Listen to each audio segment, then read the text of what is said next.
Husain di Karbala, putra murtani dalam membela Husain, putra al-Mustafa Husain di Karbala. Bismillahirrahmanirrahim. Inna Allah wa malaikatahu yusalluna ala nabi ya ayyuhalladzina amanu sallu alaihi wa sallimu taslima. Allahumma salli ala Muhammad wa ali Muhammad. Udara di ruangan ini mulai terasa hangat. Hangat karena kita sekarang bergabung dengan ribuan para pecinta Rasulullah Sallallahu Alaihi Wasallam, dengan ribuan jutaan bahkan mungkin mendekati miliaran umat manusia di seluruh bumi yang mencintai keluarga Rasulullah. Hangat karena kecintaan pada keluarga Nabi Sallallahu Alaihi Wasallam mulai berdetak dalam jantung kita, mengisi seluruh pembuluh darah kita.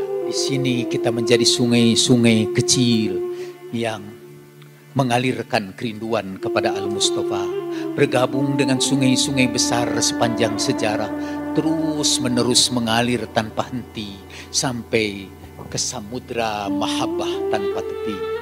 Baru saja kita berdiri di hadapan Ka'bah ilahi, melantunkan salawat dan salam kepadanya. Wa atirillahu maqabarahul karim bi arfis sadid min salati wa taslim. Allahumma salli ala Muhammad wa ali Muhammad. Allahumma salli ala Muhammad wa ali Muhammad. Harumkan kuburannya yang mulia dengan wewangian semerbak salawat dan salam kami. Baru saja kita semua berbaiat kepada dia yang tangannya diangkat tangan suci Nabiur Rahmah. Baru saja kita bergabung di tengah-tengah padang pasir di Ghadir Khum, di tanah Juhfah bersama puluhan ribu sahabat Nabi. Baru saja kita saksikan peristiwa dahsyat ketika dua tangan yang penuh kasih berpegangan, menggerakkan gelombang suara, man kuntu maula fahadha aliyun maula. Sekarang kita mengikuti kafilah haji yang dipimpin oleh manusia-manusia suci. Mereka kita dapatkan sedang beristirahat di Zulhalifah. Lihat tiba-tiba dari kepulan debu padang pasir menyeruak seekor kuda bergerak ke arah sang Nabi dan berhenti tidak jauh daripadanya.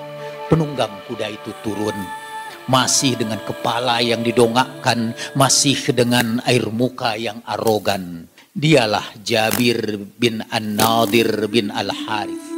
Imam Ali membunuh ayahnya pada perang Badar. Ia masuk Islam pada penaklukan Mekah. Ia sudah berdiri di dekat sang Nabi.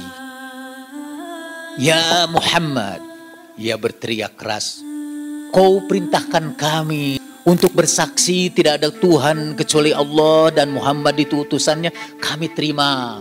Kau perintahkan kami dari Allah untuk melakukan salat 5 waktu, kami terima. Kau perintahkan kami puasa 1 bulan, kami terima. Kau perintahkan kami untuk melakukan haji, kami terima.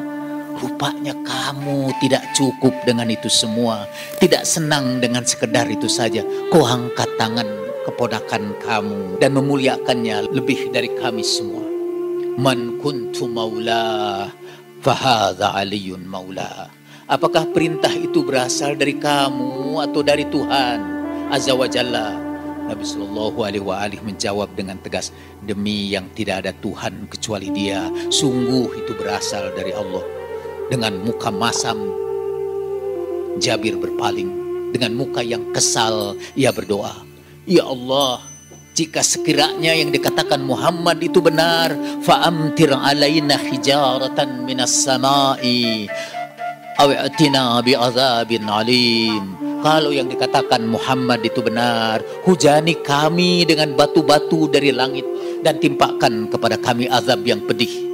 Kita mendengar halilintar menggelegar, kilat menukik dari langit, menembus kepala Jabir, membelah tubuhnya dan keluar dari anusnya. Dari langit juga turun ayat Al-Quran. Sa'ala sa'ilum bi'adhabi waqi lil kafirina laysa lahu dafi'. seseorang meminta agar azab diturunkan baginya, azab itu pasti menimpanya. Orang-orang kafir itu tidak bisa menolaknya. Betapa bodohnya kamu menolak perintah Tuhan, betapa tololnya kamu menantang azab Tuhan, betapa malangnya kamu karena kamu sekarang menggelepar-gelepar di sambar halilintar. Di tengah-tengah Sahara yang terhampar sangar, dalam terik matahari siang yang membakar, sepasang tangan suci menyapu lahan di bawah pepohonan. Ia menghadap Ka'bah dan mengangkat kedua tangan. Allahu Akbar. Kedua tangan itu tangan Muhammad Rasulullah sallallahu alaihi wasallam. Di atas tumpukan pelana kuda dan unta, di depan pandangan ratusan ribu mata yang memandang jauh ke depan dengan air mata yang menggelegak dalam genangan. Tangan kanannya mengangkat tangan kiri anak muda yang berdiri di sampingnya. Tangan itu tangan Muhammad Rasulullah sallallahu alaihi wasallam. Menakjubkan, dari bibir suci kalimat lembut memancar, menyebar di Sahara yang terhampar, bergulung-gulung membentuk awan, meledakkan gelegar halilintar. Dalam genggaman tangan suci, suara indah terdengar, man kuntu maula fahadha aliyun maula. Tangan yang menggenggam itu tangan Muhammad Rasulullah. Mereka berjalan di pinggiran kota Madinah. Di sekitar kota seperti pagar hidup ada taman-taman indah. Taman kamu di surga lebih indah lagi. Tiba-tiba kedua tangan Nabi memagut Ali dan dari wajahnya mengalir air mata ke pundak Ali. Aku menangis karena kedengkian orang banyak kepadamu segera setelah aku meninggalkan kamu. Kedua tangan yang memagut itu tangan Muhammad Rasulullah. Di Masjid Ali tertidur dengan tubuh kelabu tertutup debu. Biarkan ia tidur, karena sepeninggalku nanti ia tidak akan sempat tidur lagi. Dengan penuh kasih tangan itu membersihkan debu-debu di punggungnya. Duduklah ya Aba Turab, wahai sang bertabur debu. Ali terbangun dan kedua pasang mata saling menatap mesra. Engkaulah pemimpin orang miskin dan orang miskin membanggakan kamu sebagai pemimpin mereka. Tangan yang menyapu debu itu tangan Muhammad Rasulullah. Di atas pangkuannya diiringi senyum sahdu, roh suci itu terbang lepas menuju kekasih sejati. Kedua tangan itu menyapu muka sang Nabi dan mengusapkan ke mukanya yang sendu. Kau tetap indah semasa ada dan setelah tiada. Air mata melimpah keluar dari sela-sela jari tangannya. Kedua tangan itu tangan Ali Amirul Mukminin. Di pinggir jalan ia menemukan anak kecil menangis sendirian. Ia mendekatinya, mendekapnya dan mengusap air mata. Kenapa kau menangis sayang? Tadi aku datang ke sini untuk bermain bersama. Teman-teman mengusirku dan berkata, kamu tidak punya bapak. Tangan yang kekar mencecar musuh di Badar sekarang bergetar. Tangan yang kuat memegang pedang di medan perang sekarang berguncang. Dengan gelegak air mata yang tak tertahan, kedua tangan memeluknya rat-rat. Bawa uang ini, bermainlah dengan mereka. Jika mereka bertanya, siapa bapakmu? Katakan, ayahku Ali bin Abi Thalib. Kedua tangan itu tangan Amirul Mukminin. Imam Hasan membagikan makanan pada barisan orang yang kelaparan. Setiap orang memperoleh jatah satu bungkusan. Bolehkah aku meminta satu bungkus tambahan buat seorang kakek yang berbalut peluh pekerja kasar di ladang perkebunan? Boleh saja, kata Imam Hasan pembagi makanan. Tidakkah kamu lihat tangan buruh itu? Kalau tidak berkeringat basah, ia bersimbah darah. Dari aliran keringatnya kami bagikan makanan ini. Dari simbahan darahnya kami tegakkan keadilan. Tangan orang tua itu tangan ayahku Ali Amirul Mukminin. Saudara, sekarang kita berada di Kufah. Tangan orang tua itu tangan Amirul Mukminin. Saat ini memegang tangan seorang budak yang baru dibebaskannya. Siapa namamu? Tanya Amirul Mukminin. Salim, Tuan. Tidak, namamu dalam keluargamu adalah Maitham. Rasulullah Shallallahu Alaihi Wasallam memberitahukan kepada aku bahwa namamu dalam bahasa kaum kamu, dalam bahasa Ajam adalah Maitham. Saudara, bayangkan perasaanmu jika kamu dibebaskan dari penjara oleh tangan suci Amirul Mukminin, dan namamu pernah disebutkan oleh junjungan kita Rasulullah Shallallahu Alaihi Wasallam. Namamu sudah disebut sebelum kamu ada. Maitham, seperti kita melonjak bahagia dan berteriak, Sadaqallahu wa rasuluhu wa sadaqta. Allah dan Rasulnya benar, dan kau juga benar. Mulai saat itu tangan lembut Amirul Mukminin sering menarik tangan Maitham seperti seorang kekasih menarik tangannya. Imam Ali sering membawa Maitham di pertengahan malam ke Sahara, di bawah cahaya temaram gemintang malam, di tengah-tengah padang pasir yang sunyi, ditiup angin malam yang sejuk. Keduanya ruku dan sujud. Keduanya membasahi butir-butir pasir dengan air mata kehusuan mereka. Maitham menikmati persahabatan yang tidak pernah ia nikmati sebelumnya. Kedua tangan bergandengan, tangan bekas budak dan tangan bangsawan Bani Hashim. Kecintaan kepada Rasulullah Shallallahu Alaihi Wasallam telah merobohkan benteng-benteng nasab, dan tangan Amirul Mukminin mengalir ke tangan Maitham bukan saja al-barakah al-Muhammadiyah, tetapi juga pengetahuan dan pintu kota ilmu Rasulullah Shallallahu Alaihi Wasallam. Pada waktu yang lain tangan suci itu membantu memberikan kurma kepada pembelinya di warung Maitham. Mereka berdua menunggu warung, dan imam menceritakan kepadanya sambil menunggu warung ajaran-ajaran Nabi Shallallahu Alaihi Wasallam. Jika orang lewat di hadapan mereka, banyak yang tidak tahu bahwa ada khalifah sedang duduk bersama penjual kurma. Jika mereka tahu, mereka takjub bahwa katakan bahwa cinta suci telah membawa khalifah dari singgasananya untuk duduk di atas tanah bersama rakyatnya. Dengarkan ucapan imam yang lembut dan penuh kasih. Di dalamnya ada iba dan cinta. Maitham, aku akan sampaikan kabar gembira kepadamu. Apa itu ya Amirul Mukminin? Kamu akan meninggal dalam keadaan disalib pada batang kurma. Maukah aku tunjukkan kepadamu batang kurma yang di atas itu engkau akan disalibkan? Naam ya Amirul Mukminin. Lihat-lihat, tangan suci Imam Ali sekarang memegang tangan Maitham, membawanya ke sebuah pohon kurma yang masih kecil. Disinilah kamu akan disalibkan. Dengan batang pohon kurma ini, hei Maitham, kamu nanti sepeninggalku akan disalibkan. Pohon kurma ini nanti akan dipotong menjadi 4 bagian. Kamu akan disalibkan pada batang yang paling bawah. Di antara yang disalibkan nanti, kamu adalah yang ke-10 berdekatan dengan rumah Amr bin Huraith. Mereka akan memotong tanganmu, kakimu, dan lidahmu. Pada hari yang ketiga, hidungmu akan cocok sampai darah mengucur deras dari kedua lubang hidungmu dan mulutmu, dan janggutmu akan tercelup darah. Kamu menjadi orang pertama yang dicocok hidungnya dalam Islam. Akhirnya tombak menusuk jantungmu. Apakah pada waktu itu aku akan tetap tegak dan berpegang teguh pada keyakinan yang benar? Betul, kata imam. Kalau begitu, aku akan tanggung semua azab dan kezaliman dari musuh-musuhmu. Ya Maitham, kalau begitu engkau akan bersamaku di dunia dan di akhirat. Kita berada di Kufah lagi 20 tahun setelah tangan suci itu terkulai di mihrab Masjid Kufah. Pagi sekali setelah fajar, Maitham seperti biasanya mendatangi pohon kurma yang sekarang sudah menjulang tinggi. Ia sendiri sudah tua renta, rambutnya sudah memutih dan jalannya tidak tegak lagi. Tidak ada lagi tangan suci itu. Ia menyiramkan air pada pohon kurma sehingga tanah menyemburkan sedapnya aroma debu. Ia salat 2 rakaat di depan pohon kurma itu. Kemudian ia sandarkan punggungnya ke batang kurma.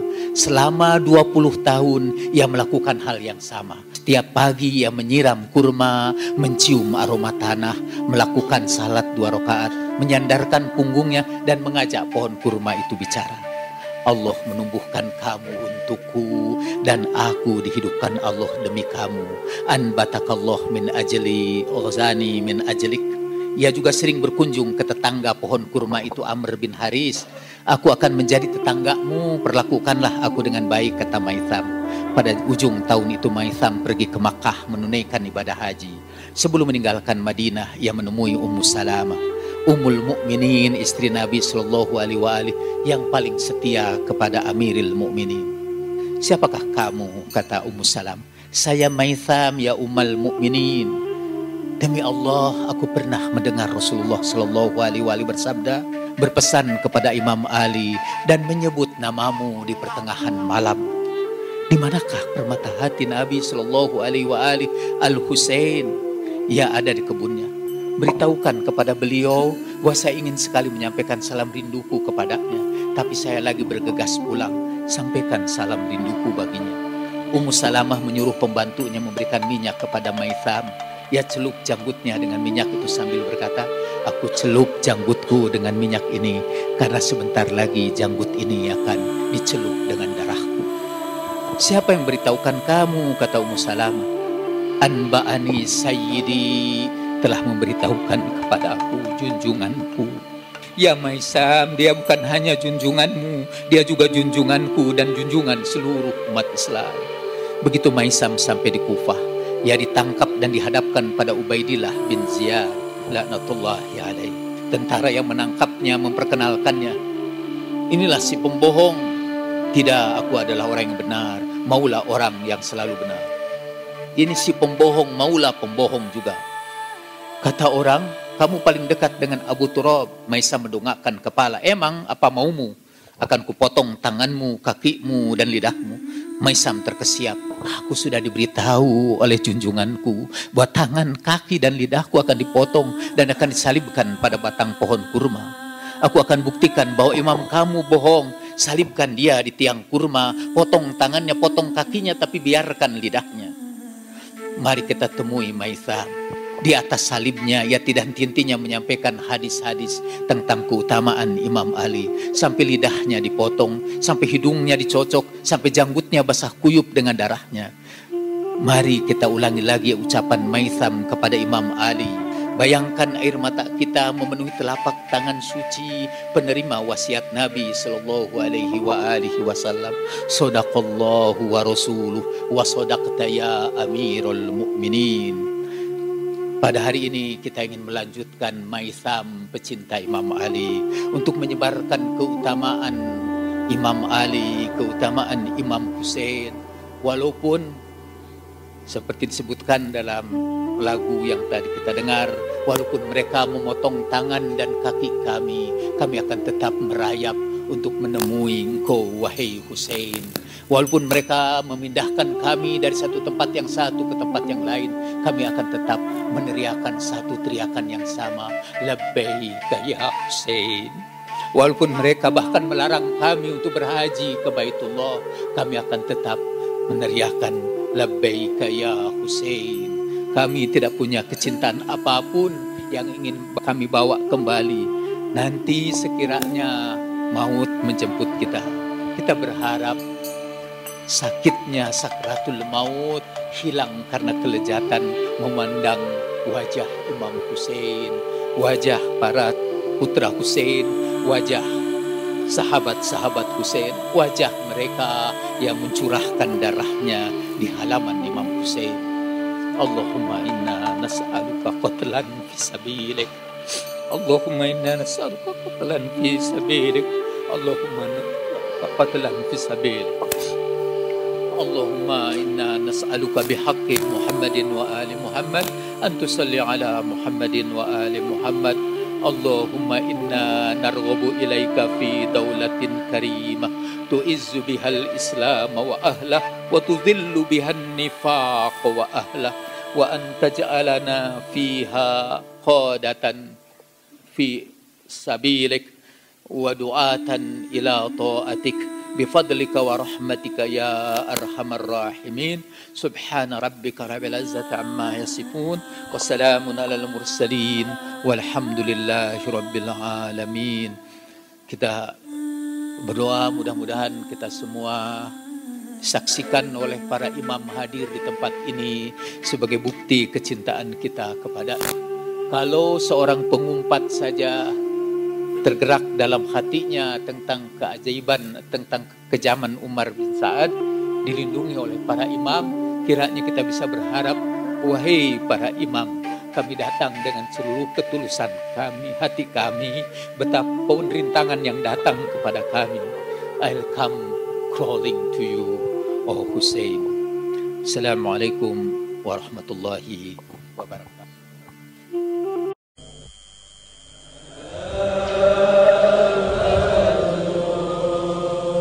أنا المظلوم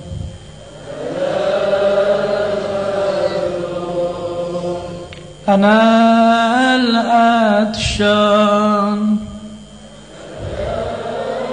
مظلوم أنا المظلوم أنا العطشان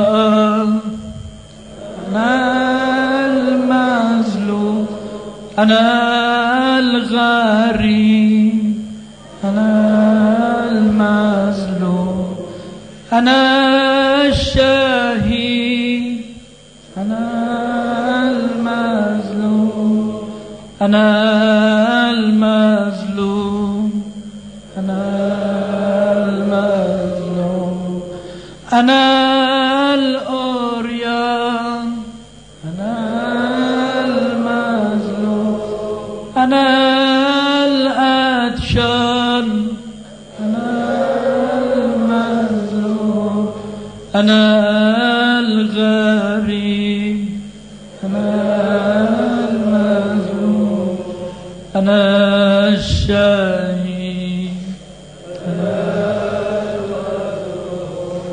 بسم الله الرحمن الرحيم السلام عليك يا وارث آدم صفوة الله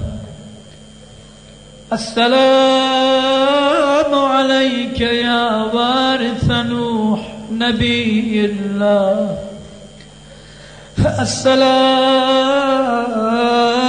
السلام عليك يا وارث إبراهيم خليل الله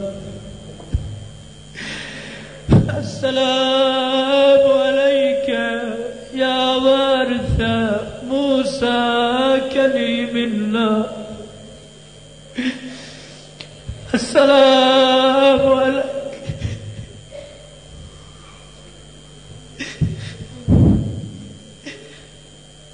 السلام عليك يا وارث عيسى روح الله السلام عليك يا وارث محمد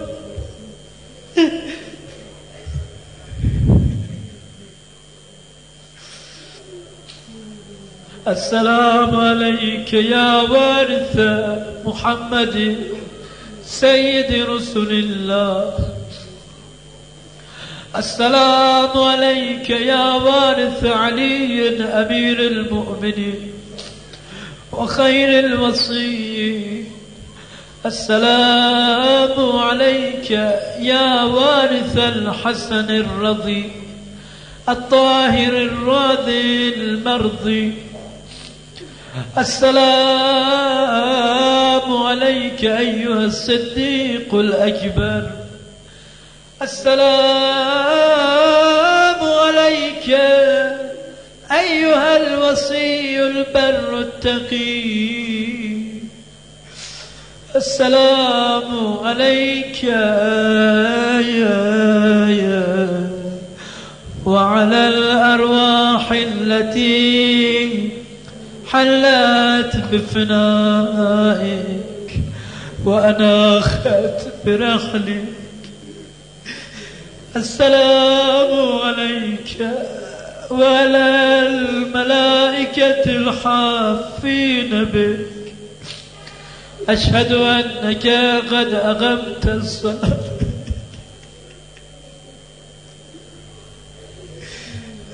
روحي حسين روحي حسين روحي فداك يا حسين وعلى الملائكة الحافين بك.